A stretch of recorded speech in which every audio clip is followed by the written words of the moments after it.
नमस्कार, आप देख रहे हैं हिंदी खबर में हूं आपके साथ में शर्मा। समय हो गया है यूपी की नंबर 1 डिबेट जो कहूंगा सच कहूंगा का।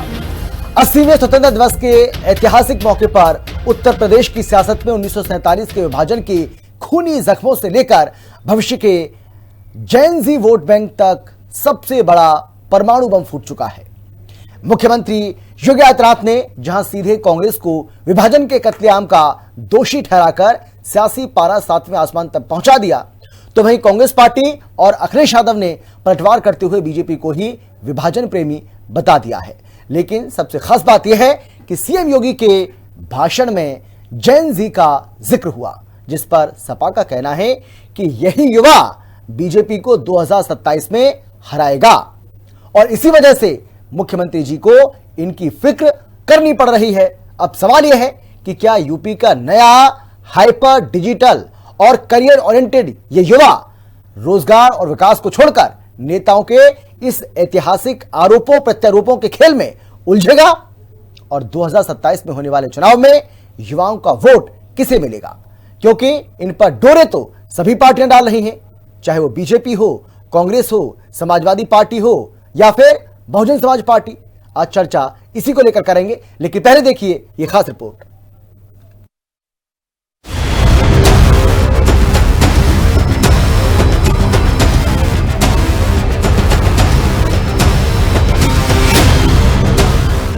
योगी के भाषण में जैन जी का जिक्र, सपा बोली हार की सता रही फिक्र, 1947 कत्लेआम की कांग्रेस दोषी, स्वतंत्रता दिवस पर बरसे सीएम योगी। स्वतंत्रता दिवस के पावन मौके पर उत्तर प्रदेश के सियासी गलियारों में परमाणु बम फटा। मुख्यमंत्री योगी आदित्यनाथ ने विपक्ष पर अब तक का सबसे बड़ा और सीधा प्रहार किया। योगी ने देश के विभाजन और 1947 के खूनी कत्लेआम का ठीकरा सीधे कांग्रेस पर फोड़ा और समाजवादी पार्टी को भी लपेटे में लिया। योगी ने दहाड़ते हुए कहा कि अगर 1947 में नरेंद्र मोदी जैसे प्रधानमंत्री होते तो हिंदुस्तान का कोई बाल भी बांका नहीं कर पाता। सीएम योगी ने इस दौरान देश को बांटने वाली ताकतों से न केवल सतर्क रहने की अपील की, बल्कि जैन जी और जैन अल्फा के लिए नई यूथ पॉलिसी का ऐलान भी किया।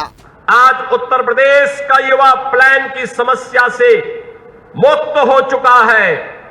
साथ ही हमारा संकल्प है हर युवा के हाथ में स्किल, इनोवेशन और एम्प्लॉयमेंट हो।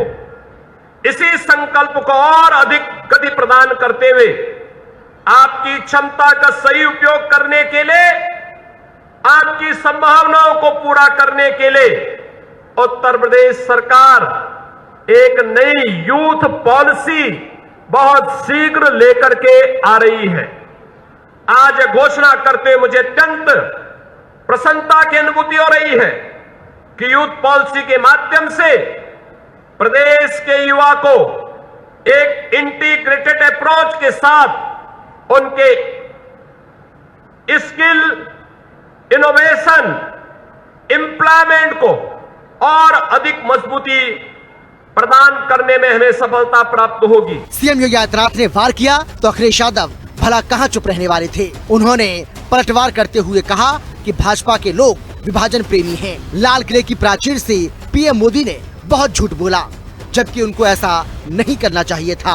बीजेपी और आजादी एक दूसरे के विलोम हैं। वहीं जैन जी और जैन अल्फा से अखिलेश यादव ने बड़ी अपील करते हुए कहा कि अपने वोट की ताकत से बीजेपी सरकार को हटाओ, ये देश हित में जरूरी है। वहीं कांग्रेस ने भी बीजेपी को जमकर घेरा। एक काम भी आज के सरकार ने नहीं किया। आज के सरकार ने कोई राइट टू किसी को हक नहीं दिया। खाने का हक हमने दिया, शिक्षण का हक हमने दिया, काम करने का हक हमने दिया, ये सारी चीजें हमने की। लेकिन फिर भी चंद लोगों को आदत है कि जो नहीं किए वो भी मैं किया, ऐसा बोलने का आदत है। ठीक है, उनका कौन सुनेंगे, इतिहास तो गवाह है, इतिहास में लिखा है और लोग भी जानते हैं कौन सा कानून कब बना, किनके लिए बना, कैसा बना, ये लोग भी जानते हैं। जब से बच्चों ने लोकतंत्र में अपनी आवाज उठाना शुरू किया है, बीजेपी के लोग घबरा गए हैं, घबराए हुए हैं। जो सरकार बच्चों से घबरा जाए, और 10 साल में उनके पास कुछ काम करने का ना हो, रिकॉर्ड ना हो उनको बताने का, ये सरकार जाने वाली है। एक तो नौजवान दुखी है, किसान दुखी है, कहीं डीएपी खाद मिल रही हो बता दो आप, और खाद और डीएपी के लिए भी आपको पोर्टल का इस्तेमाल करना पड़ रहा है। थोड़ा मिस हो गया तो गायब होगा, नाम ही गायब हो गया। ये नए जमाने के लोग हैं, बताओ। किसान को खाद चाहिए तो खाद नहीं दे पा रहे, और जो बटाई पे खेती उन्हें खाद कहां से मिल रही है? देश की आजादी के बाद लगभग 80 सालों में ये बड़ा सौभाग्य का दिन है।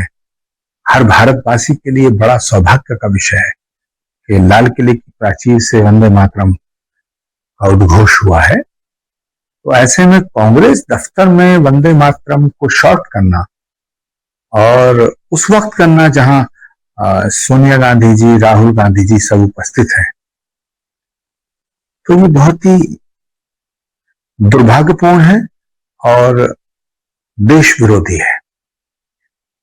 वंदे मातरम के बिना भारत और भारतीयता की कल्पना नहीं की जा सकती है। तो वंदे मातरम से जिसको गुरेज है, जिसको प्रॉब्लम है, मुझे लगता है कि वो भारत के शहीदों की शहादत का अपमान कर रहा है। आजादी के जश्न से शुरू हुई ये सियासी जंग अब सिर्फ 1947 के इतिहास तक सीमित नहीं है, बल्कि ये देश के भविष्य यानी सबसे नए वोट बैंक को अपने पाले में करने का महासंग्राम बन चुकी है। एक तरफ मुख्यमंत्री योगी आदित्यनाथ जेन जी और जेन अल्फा को लुभाने के लिए नई यूथ पॉलिसी का बड़ा दाव चल रहे हैं, तो दूसरी तरफ अखिलेश यादव इसी नई पीढ़ी को हथियार बनाकर उन्हें वोट की चोट से बीजेपी सरकार को उखाड़ फेंकने का मंत्र दे रहे हैं। लेकिन उत्तर प्रदेश के इसी सबसे युवा वोट बैंक के दिल में क्या है, इसका जवाब तो 2027 में ही मिलेगा। लखनऊ से लालचंद, राहुल श्रीवास्तव और विक्रम सिंह राठौर के साथ ब्यूरो रिपोर्ट, हिंदी खबर। चलिए चर्चा करते हैं। बीजेपी की ओर से बीजेपी की प्रवक्ता अपर्णा दीक्षित जी हमें ज्वाइन कर चुकी हैं। स्वागत है मैम आपका। इसके साथ ही प्रशांत सिंह राठौर कांग्रेस पार्टी के प्रवक्ता हैं, सर आपका भी स्वागत है। जगदीश सिंह समाजवादी पार्टी के प्रवक्ता हैं, सर आपका भी स्वागत है। और इसके साथ ही हमारे साथ आलोक पांडे जो कि राजनीतिक विशेषज्ञ हैं, ज्वाइन कर चुके हैं, सर आपका भी स्वागत है। और सबसे पहले आलोक जी मैं आप ही के पास आ जाता हूं, क्योंकि आज ऐसा मुद्दा है जिसके बारे में जानना और समझना बेहद ज्यादा जरूरी है, और मुझे ऐसा लगता है कि आप इसको ठीक से हमें समझा भी पाएंगे, बता भी पाएंगे। मैं अब इस आपसे जानना चाह रहा हूं कि सीएम योगी के भाषण में जैन जी का जिक्र हो रहा है, मतलब किस तरीके से इसको देखा जाए? भाई वो इतिहास के जो काले पन्ने हैं उनको भी वो पलट रहे थे, उसके साथ साथ जैन जी को भी साधने की वो पूरी कोशिश कर रहे थे और बता रहे थे कि भाई हम तो यूथ पॉलिसी लेने वाले हैं। क्या मजबूरी है ऐसी भाई? नहीं, ये सरकार की ड्यूटी है। आज 80वां हमारा स्वतंत्रता दिवस है, और अगर यूथ को लेकर आप कोई पॉलिसी नहीं और लगातार बना रहे हैं, यूथ के लिए कुछ बेहतर काम नहीं कर रहे हैं, तो फिर यूथ सड़कों पर आएगा। और अगर यूथ सड़कों पर आएगा तो फिर दिल्ली जैसी घटनाएं भी होंगी और झारखंड जैसी घटनाएं भी होंगी। दिल्ली में भी लाठियां चली और झारखंड के रात के अंधेरे में लाठियां चली। फिर वहां एक तरफ राहुल गांधी दिल्ली का तो समर्थन करते दिखेंगे और झारखंड का विरोध करते मौन रहेंगे, जैसे वहां सत्ता भी हो। तो मुझे लगता है सरकारों को रिस्पॉन्सिबल होना पड़ेगा। जो हमारे नवयुवक हैं उनको रोजगार देना ही होगा, उनको काम देना ही होगा। क्योंकि अगर एक सर्वे के अनुसार करीब कितनी सच है तो सरकारें बताएंगी, राज्य सरकारें और केंद्र सरकार को मिलाकर के 70 लाख सरकारी पद पूरे भारत में अगर निकाला जाए तो 70 लाख पद है राज्य सरकार और केंद्र सरकार का मिला के जो वैकेंट है, तो वो भरे क्यों नहीं गए? क्या केवल सरकारें मैं हमेशा कहता हूं कि जब पद आप खाली रखते हैं तो उससे दो तरह से नुकसान होता है अमित जी। एक तो ये कि इतने लोगों को रोजगार, 70 लाख परिवार में एक नौकरी मिल सकती है, दूसरा सरकारी नौकरी, और दूसरा इतने पद खाली है तो सरकार इफिशिएंटली काम कैसे करेगी? तो मुझे लगता है सरकारों को रोजगार के साधन तो उपलब्ध कराने ही चाहिए। जितने सरकारी पद खाली है उनको भी भरा जाना चाहिए। जहां जो सत्तारूढ़ है कम से कम अपने हमारे युवाओं के लिए केवल जवानी जमा खर्च ठीक नहीं है, हमें उनके लिए वास्तविक कमिटमेंट लाना ही होगा। ये नहीं हो सकता कि दिल्ली में हम समर्थन करें और झारखंड में आकर लाठी बरसाएं, झारखंड में आके हम समर्थन करें और दिल्ली में आके लाठी बरसाएं। दोनों देखा हमने, दिल्ली और झारखंड इस समय सत्ता पक्ष, कहीं कोई विपक्ष में है, कहीं कोई सत्ता पक्ष में है। तो मुझे लगता है यूथ के साथ, जेन जी, जेन अल्फा के साथ खड़े होने का समय है। और दूसरा, अपनी संस्कृति को भी याद करने का समय। मुझे बड़ा दुख होता है, कांग्रेस के सोनिया गांधी वंदे मातरम को आधे में रुकवाने का प्रयास करती है। तब वंदे मातरम का अपमान आज स्वतंत्रता दिवस के दिन, मुझे कांग्रेस से ये उम्मीद नहीं थी। तो फिर मुझे चाणक्य याद आते हैं कि विदेशी धरती की जो पुत्री होती है वो हमारे जिस राष्ट्र में जाती है विदेश, वो कभी उस राष्ट्र के लिए कमजोर नहीं होती। क्या चाणक्य की बात सही होगी? अगर कोई सोनिया गांधी विदेश में जन्म ली है तो क्या भारत की संस्कृति को 50-60 साल हो गए, 50 साल यहाँ रहते हुए भारत की संस्कृति को नहीं जानना? वंदे मातरम गीत को बीच में रुकवाने की कोशिश, खड़ी, मतलब उनका चेहरा बहुत देखिए तमतमाता हुआ चेहरा। तो चाणक्य ने सच कहा था कि राष्ट्राध्यक्षों की पत्नियां विदेशी बहुएं नहीं होनी चाहिए। अगर वो होती है विदेशी माता का संतान, राष्ट्र का कभी सम्मान नहीं कर सकता। इसीलिए मैं कहता हूं, राहुल गांधी और अखिलेश यादव में चुनना हो तो मैं अखिलेश यादव को चुनूंगा। कम से कम पिता भी भारतीय, माँ भी भारतीय और यूपी वाला भी। ठीक है सर, चलिए मैं लौटूंगा आपके पास में आता हूं। लेकिन अपर्णा जी, अखिलेश यादव ये कह रहे हैं कि भाई जो कुछ जंतर मंतर पर हुआ और युवाओं ने जिस तरीके से बीजेपी सरकार को सबक सिखाया, उसके बाद यूपी में भी मामला गड़बड़ लग रहा है। इसीलिए आज इस खास और पावन मौके पर भी मुख्यमंत्री योगी आदित्यनाथ को जेन जी का जिक्र करना पड़ रहा है। युवाओं की वो फिक्र करते हुए नजर आ रहे हैं, क्योंकि उन्हें पता है 2027 में युवाओं की अनदेखी बीजेपी को भारी पड़ने वाली है। देखिए, डिबेट तो चलती रहेगी। सबसे पहले अमित जी, आपको स्वतंत्रता दिवस की हार्दिक शुभकामनाएं। आप सभी पैनलिस्ट को, दर्शकों को भी मेरी तरफ से। आज हम 80वां स्वतंत्रता दिवस मना रहे हैं। हमारे लिए गर्व का विषय है। आज हम इस मुआयने पे खड़े हैं कि आज 80 साल के अंदर ही हम विकसित भारत की बात करने लग गए। आज हम उस पायदान पे खड़े हैं जहां हमने 70% से अधिक इलेक्ट्रिक रेलवे हमने आज शुरू कर पाई है। हमने बहुत सारे एयरपोर्ट बना दिए, बहुत सारे एक्सप्रेस वे हैं। आज हम बहुत आगे आ चुके हैं कि हमने 80 वर्षों में बहुत ही बुरे दिन भी देखे, बहुत अच्छे। एक सेकंड, विचारधाराएं अलग। ठीक है, मैं आता हूं मैम आपके पास आता हूं। ठीक है भाई, नाम गलत जा रहा है, जगदीश जी का नाम सही करिए। जगदीश जी का जो पद है वो गलत जा रहा है। पद गलत है। हाँ, नाम सही है, पद गलत है, उसको ठीक कर दीजिए। नाम भी गलत है दूसरे के साथ। हाँ, नहीं समझ गया मैं, वो इधर उधर हो गया है। कर रहे हैं सर, कर रहे हैं। मैंने बोल दिया और उधर से रिप्लाई आ गया है, वो कह रहे हैं कि अभी कर रहे हैं तुरंत। ठीक है, अपर्णा जी आप बोलिए, पूरा करिए। सबसे पहले तो विचारधाराएं भी अलग है। इस देश में अलग अलग विविधताएं पाई जाती हैं, अलग अलग भाषाएं पाई जाती हैं, हर चीज अलग है। और यही हमारे देश की एक अच्छी बात है कि हम इतनी भाषाएं, इतनी परंपराएं, इतने धर्म के साथ रह के हम भाईचारे की बात करते हैं और हम एक रहने की कोशिश करते हैं। देखिए, राजनीतिक तौर पर भाषाएं अलग हो सकती हैं, विचारधाराएं अलग हो सकती हैं, हम अलग मत रख सकते हैं, लेकिन हम बात करेंगे आज भविष्य की, क्योंकि हम डेली आपस में बातें करते हैं कि हमने क्या किया, तुमने क्या किया। आज देश में विकसित भारत की अगर बात हो पा रही है तो कहीं ना कहीं हर सरकार ने मिलकर काम किया है, लेकिन कुछ ऐसी बातें रही इस भविष्य में, हमने इतिहास में देखी हैं, जो हमारे दिलों में कहीं ना कहीं ऐसे घर करके बैठ गई हैं, जो बुरी यादों के तौर पर भी रही हैं। इसका हमने आदरणीय योगी आदित्यनाथ जी को जिक्र करते हुए देखा। हमने बहुत बुरा दौर देखा 1947 से लेकर अब तक, 1984 से लेकर हमने, और भी अन्य।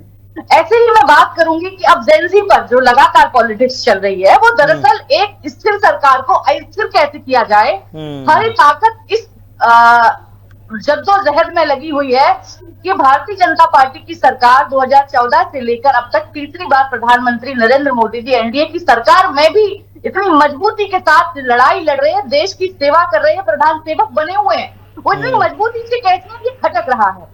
इनको अपेक्षा थी कि नीतीश कुमार जी 1 साल बाद, कुछ लोग कहते थे 1 साल बाद अपना समर्थन वापस लेंगे, कुछ चंद्रबाबू नायडू से अपेक्षा कर रहे थे।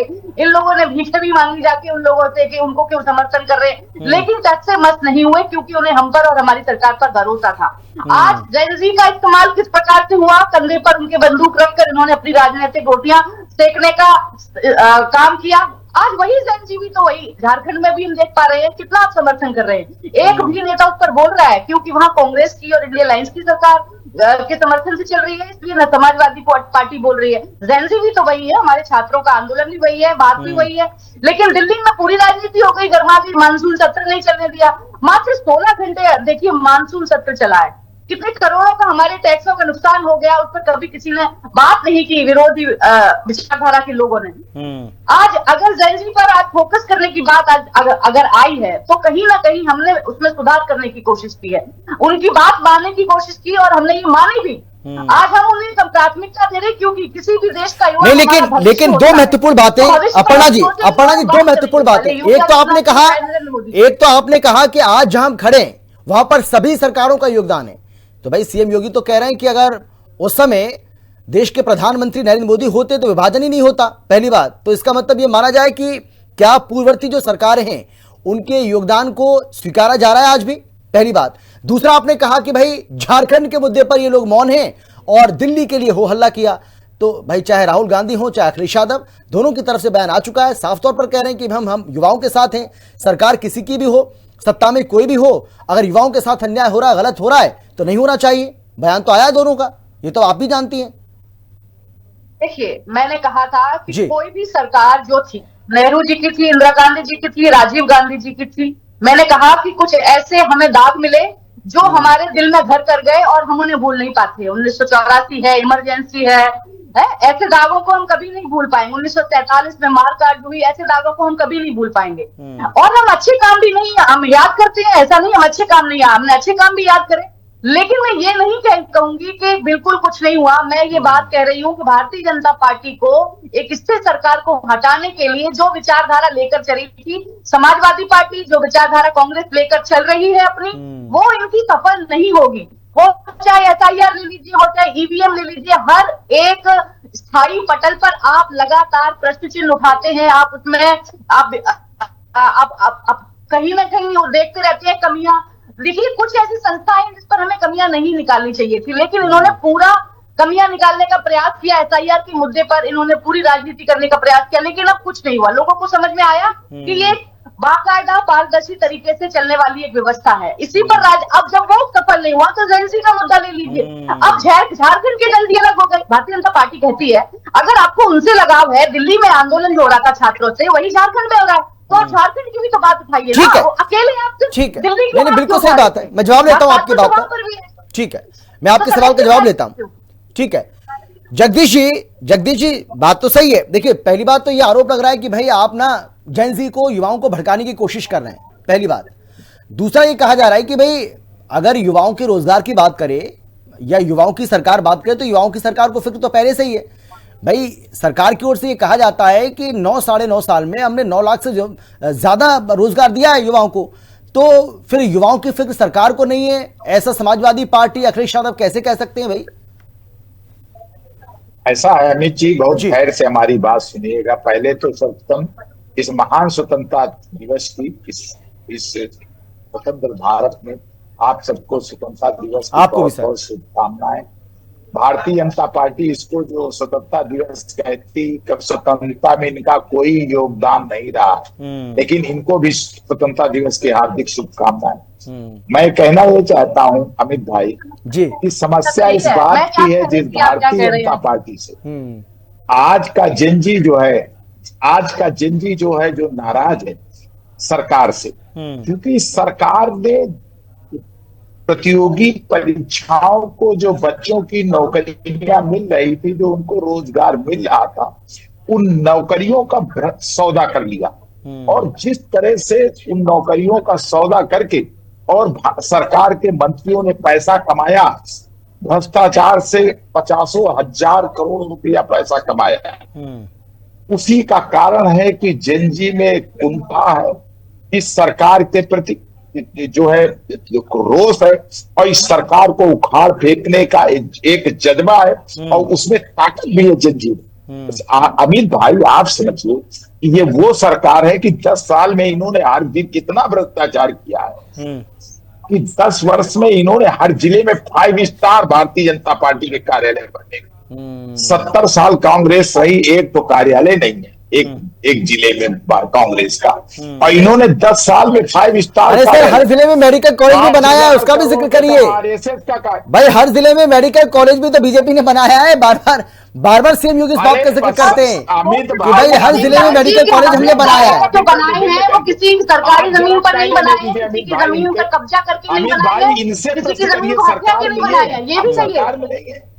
सरकार में अपर्णा जी जरा धैर्य से सुनिए, आप भी हमारी तरफ आ जाएंगे, अभी चुनाव होने दीजिए उत्तर प्रदेश का। उत्तर ये आलोक पांडे वगैरह सब आ जाएंगे। आलोक पांडे जी पड़ोसी है हमारे, वो सब सपा के गुड़गाने लगेंगे। ऐसा है अमित भाई जी। अमित भाई ये सब मौसम वैज्ञानिक है, सब मौसम वैज्ञानिक जान रहे हैं कि सपा आ रही है उत्तर प्रदेश में, इसलिए सब आ जाएंगे हमारे साथ। आलोक पांडे तो हमारे दोस्त हैं, अपने आप चले आएंगे। कहने का मतलब ये है, जनजी ये जान गया अमित भाई कि भारतीय जनता पार्टी के मंत्री प्रधान ने जिस तरह से बड़ा भ्रष्टाचार किया, यूजीसी का जो वो ला करके इन्होंने भारतीय जनता पार्टी को गहरी चोट पहुंचाई। और भारतीय जनता पार्टी ने सबसे बड़ी गलती कर दी अमित भाई कि लोकसभा में जब धर्मेंद्र प्रधान गए तो उनका बहुत बड़ा स्वागत, वो जनजी के जले में नमक लगाने जैसा, वो जनजी को जले में नमक लगाने जैसा था अमित भाई। और ये जो सरकार है इसने इतना भ्रष्टाचार से अपनी भर लिया है अपने आप को। अपर्णा जी जरा बताइए, आपका राज्यसभा सदस्य है, तो प्रदेश का कोषाध्यक्ष है नवीन जैन जी, उन्हीं की कंपनी है पीएनसी ने इतना बड़ा भ्रष्टाचार किया कि कानपुर लखनऊ एक्सप्रेस में 12 दिन में 74 जगह से टूट गया। तो ये अमित भाई जनता बहुत होशियार है। अपर्णा जी की बहुत अच्छी शब्दावली में कही गई बातें जनता के भेजे में नहीं उतरेंगी। आप लोग चाहे जितना अपना मलहन लगाएं, लेकिन जनता मोदी और योगी से ऊब चुकी है, इनको हर हाल में देखना नहीं चाहती है। जिस तरह से नहीं लेकिन जैन जी, ठीक है मैं आ रहा हूँ अपर्णा जी आपके पास आ रहा हूँ, लेकिन जगदीश जी नहीं जगदीश जी, लेकिन जैन जी अब अखिलेश के पास जाएगा, उनकी आपकी पार्टी को सपोर्ट करेगा इस बात, क्योंकि भाई अब अखिलेश यादव भी तो युवा नहीं है ना, वो भी तो अंकल हो गए, ये भी तो आप समझिए ना भाई। अगर युवा अखिलेश यादव को भी चुने कि भाई चलो हमें एक युवा मुख्यमंत्री बन जाए, तो वो तो अंकल है, वो कहां अब तो भैया रहे नहीं वो। अमित जी आप सुनिए कि बच्चों ने करोड़ों बच्चों ने जिस तरह से श्रीमती क्या कहते हैं डिंपल यादव जी ने अपने सारे सांसदों को लेकर के जनजी का बच्चों का समर्थन किया, जाके मार्च में शामिल हुई, बच्चों की सेवा सुश्रूषा, सारे बच्चे जो भाभी कहते, जो आपने कहा भैया भाभी का ले आए आप, जो भाभी कहते थे उनका स्टेटस माँ के रूप में लगाए हुए, ये बड़े गर्व की बात है डिंपल जी के लिए। अपर्णा जी जरा सोचिए, उन्होंने माँ के रूप में सब बच्चों को सपोर्ट किया जाता और खड़े नहीं जाके डिंपल जी पूरे मुसीबत के समय में आज उनके बच्चों के सामने खड़ी हो गए अपने सारे सांसदों को लेकर के। सब बच्चा दुनिया आजकल हित अनहित, अमित जी हित अनहित पशु जाना, पक्षी भी हित अनहित अर्पणा जी जानते हैं। आपकी हमारी बात क्यों नहीं सुनेगा? चलिए मैं आप दोनों के पास में आ रहा हूँ, जगदीश जी अपर्णा जी मैं आपके पास लौट रहा हूँ, आप दोनों के पास में आ रहा हूँ। प्रशांत जी सीएम योगी ने सीधे तौर पर यह आरोप लगाया है, वो ये कह रहे हैं कि भाई बंटवारे का, विभाजन का और 1947 में जो कत्लेआम हुआ सीधे तौर पर कांग्रेस पार्टी उसकी जिम्मेदार है। अगर प्रधानमंत्री उस वक्त मोदी होते तो बात कुछ और होती। सावरकर और गोडसे के अनुयायी, दो राष्ट्र के सिद्धांत के जनक, मुस्लिम लीग के साथ 1941 में मिलकर सरकार चलाने वाले, 1942 में भारत छोड़ो आंदोलन में जनता को ये बताने वाले कि आप अंग्रेजी सरकार का समर्थन कीजिए, भारत छोड़ो आंदोलन में मत जाइए, तिरंगे को न मानने वाले, राष्ट्रगान पे सवाल उठाने वाले, तिरंगे के लिए बनाई गई समिति पे सवाल उठाने वाले, बंच ऑफ थॉट में गोलवालकर जी की पेज नंबर 84 पे पॉइंट नंबर 8 में दर्ज है, ऐतिहासिक फैक्ट है। और ऐसी विचारधारा से प्रेरणा लेकर के, मार्गदर्शन लेकर के जो हमारे मूर्धन्य मुख्यमंत्री हैं पिछले 10 साल से उत्तर प्रदेश के, अगर वो कोई वक्तव्य दे रहे हैं तो उनसे किसी सर्टिफिकेट को किसी की आवश्यकता नहीं है, पहली बात। दूसरी बात, 10 वर्षों से विगत वो इस प्रदेश के मुख्यमंत्री हैं। 10 वर्षों में उन्होंने क्या दिया? छात्रों के लिए क्या किया, स्टूडेंट्स के लिए क्या किया, पेपर लीक के लिए क्या किया, बेरोजगारों के लिए क्या किया, उन पानी की टंकी जो बनते ढह जा रही उनके लिए क्या किया, लखनऊ से उन्नाव की रोड के लिए क्या किया, लखनऊ की इनर रिंग रोड के लिए क्या किया उन्होंने, स्वास्थ्य के लिए क्या किया। अभी आपने मेडिकल कॉलेज का नाम लिया, मेरे यहाँ जिले बहराइच में मेडिकल कॉलेज है, कोई ओपीडी नहीं है, कोई डिपार्टमेंट नहीं है, डॉक्टरों की नियुक्ति नहीं है, स्कूल बंद किए, मिड डे मील में पानी के साथ नमक मिला के पेश किया जा रहा है। ये तो 10 साल का इनका मॉडल है। कोडीन माफिया इनके अंदर में पनपा, जिलों में फैल गया, वहां बुलडोजर इनका नहीं चल पाया, चंदा चोरी भी हो गई, जिस राम के नाम पे आए थे हाथ पकड़ के उसकी चढ़ावा चोरी भी हो गई। तो ये तो इनका मॉडल है 10 साल के इनके शासन का, और इसके ऊपर ही इनको इतना गर्व है कि ये जाएंगे। अब आ जाते हैं जनवरी पे। देखिए सीधी सी बात है, जब शिक्षा की बात होगी और जो देश के अंदर इस समय चल रहा है, अपने आप से आप देख रहे होंगे 12 साल 15 साल के बच्चे स्कूल में शिक्षा न होने के लिए प्रदर्शन कर रहे हैं सड़क पे आके। उनको कोई प्रेरित कर रहा है, उनको कोई एजेंडे की तरह चला रहा है। नीट के लिए जो बच्चों ने 20 जुलाई को लाठियां खाई दिल्ली में, जिसपे गृह मंत्री जी ने कुछ नहीं बोला, उन पे लाठियों क्यों चलवाई, पलेट गन क्यों चलवाई, उनको क्यों रौंदा गया। झारखंड पे सभी लोगों ने बोला कि अगर युवाओं के साथ गलत हो रहा है तो राहुल गांधी जी ने वहां बात किया, वहां के छात्रों के साथ, और हमारा प्रतिनिधिमंडल भी गया। 98% मांगे मांग ली गई है उन छात्रों की। जेएसएससी के चेयरमैन को पदमुक्त कर दिया गया है। सीबीआई जांच की इंक्वायरी की बात भी फाइनल स्टेजेस में चल रही छात्रों के साथ। ऐसा नहीं कि हम संवाद नहीं कर रहे, हम इन लोग की तरह नहीं कि संवाद नहीं करेंगे और एकदम से सोनम वांगचुक को सुबह 10:30 बजे उठा ले जाएंगे। नहीं तो लाठियां तो वहां भी बरसाई गई ना भाई प्रशांत जी। नहीं तो सरकार प्रशांत जी, जंतर मंतर की लाठी, जंतर मंतर की लाठी और झारखंड की लाठी में अंतर थोड़ी है। लाठी तो एक ही है पुलिस की। अमित जी, उसकी भर्त्सना की राहुल गांधी जी ने, और हेमंत सोरेन को फोन करके अपना विरोध दर्ज कराया, जो कि राष्ट्रीय मीडिया में ऐसा नहीं कि दर्ज नहीं कराया। और थोड़ी देर पहले आपके राजनीतिक विश्लेषक जी बात कर रहे थे कि बाहर की महिला है और ऐसा है वैसा है। राष्ट्रगान का जिसने सम्मान न किया हो 52 साल तक अपने कार्यालय में, और मुझे आज नहीं पता, आज सुबह सोशल मीडिया पर देख रहा था भाजपा के कई सारे कार्यकर्ता पश्चिम बंगाल में अपनी पार्टी का झंडा रोहर कर रहे थे, और वो पार्टी का झंडा रोहर करके स्वतंत्रता दिवस मना रहे थे। कितनी हास्यास्पद स्थिति है। इतनी ही ज्यादा देश की दुनिया की सबसे बड़ी पार्टी के कार्यकर्ताओं को ये नहीं पता कि झंडा किसका फहराना है और राष्ट्र और लेकिन आज सोनिया गांधी ने वंदे मातरम पूरा नहीं बजने दिया, और जैसे जैसे थोड़ा सा और आगे बढ़ा तो उन्होंने आपत्ति जताई है, ये भी खबर आ रही है। 85 वर्ष के मल्लिकार्जुन खड़गे जी खड़े हुए थे, पानी बरस रहा था, इसकी वजह से उनके लिए कुर्सी मंगाने के लिए वो रोका गया, और पूरा वंदे मातरम चला। जयराम रमेश जी ने और पवन खेड़ा जी ने आकर के प्रेस को ब्रीफिंग दी है और सारे मैटर को क्लियर किया है, बिना मतलब की अफवाहें फैलाने के लिए जिनका पॉलिटिकल एजेंडा हो वो बैठ के फैलाए। और वो देखिए कांग्रेस के लिए बड़ा विषय हो गया है कि इस पर हम सफाई कैसे दें। एक लोग कह रहे हैं, अमित जी, एक लोग कह रहे हैं, मैंने आपके बीच में अपर्णा जी बोला नहीं था, आपको डिबेट का डेकोरम पता होना चाहिए कम से कम। मैं आपके बीच में नहीं बोलता, किसी के बीच में नहीं बोलता। कोई नहीं सुना तो फिर 10 बार चलकर गई हो। आप कह रहे हैं आज से ज्यादा आप कितना छिपाएंगे आप कि हाँ उनको समस्या थी। वंदे मातरम जो गीत चल रहा था, उन्होंने पहले खड़गे अपने सिक्योरिटी जो आपके प्रधानमंत्री हैं वो लाल किले से पंच नहीं बोल पा रहे थे, रावत जी ने कर रहे थे बायोइकोनॉमी गैस को 20 लाख करोड़ की बता दिया उन्होंने। आज बंद कीजिए 75 बार आत्मनिर्भर भारत बताए थे आज 13वें संबोधन में लाल किले से। तो इतने काबिल तो आपके प्रधानमंत्री हैं जो लाल किले की प्राचीर से झूठ बोल रहे हैं 2047 में विकसित भारत होगा। 12 साल पहले 2025 में विकसित भारत होना था। तब भी समझ रहे आपके यहाँ वंदे मातरम सब समझ रहे हैं, इसलिए क्योंकि आपने कभी वंदे मातरम आपके संगठन ने कभी वंदे मातरम गाया ही नहीं, राष्ट्रगान कभी गाया ही नहीं। आप हिंदू महासभा से आती हैं, हिंदू महासभा और आरएसएस ने राष्ट्रगान और राष्ट्रगीत पे सवाल उठाया था, तिरंगे पे सवाल उठाया था कि तिरंगा इस देश का ध्वज होना चाहिए नहीं होना चाहिए। ये ऐतिहासिक फैक्ट है, पहले फैक्ट की बात जान लिया करिए तब डिबेट में बैठा करिए। अपर्णा जी, जो ऐतिहासिक फैक्ट है वो मैंने आपको बता दिया।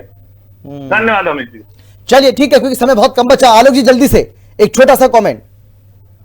जी एक मिनट जगदीश सिंह जी, आप जीते या हारे, हमें जो कहना हम तो वही कहेंगे।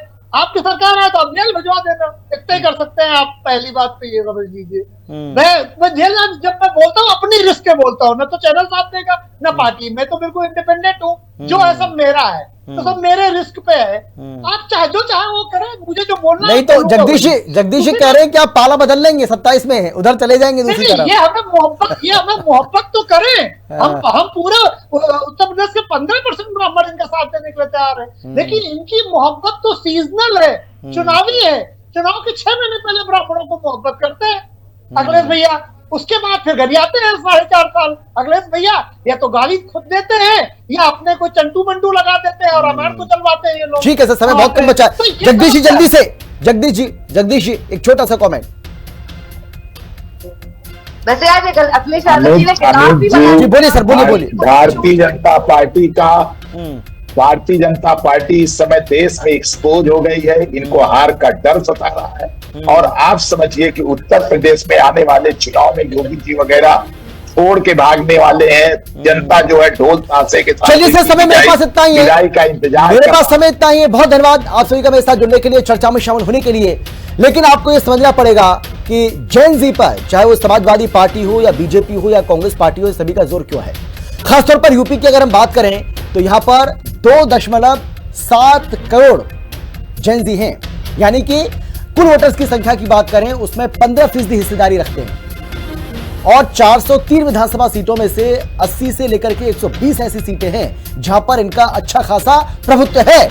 और यही वजह है कि सभी पार्टियां इस जेन जी पर डोरे डाल रही हैं ताकि 2027 की चुनावी वैतरणी को पार किया जा सके। फिलहाल इतना ही, आप देखते रहिए हिंदी खबर, क्योंकि हिंदी खबर पर खबरों का सिलसिला लगातार जारी है। नमस्कार।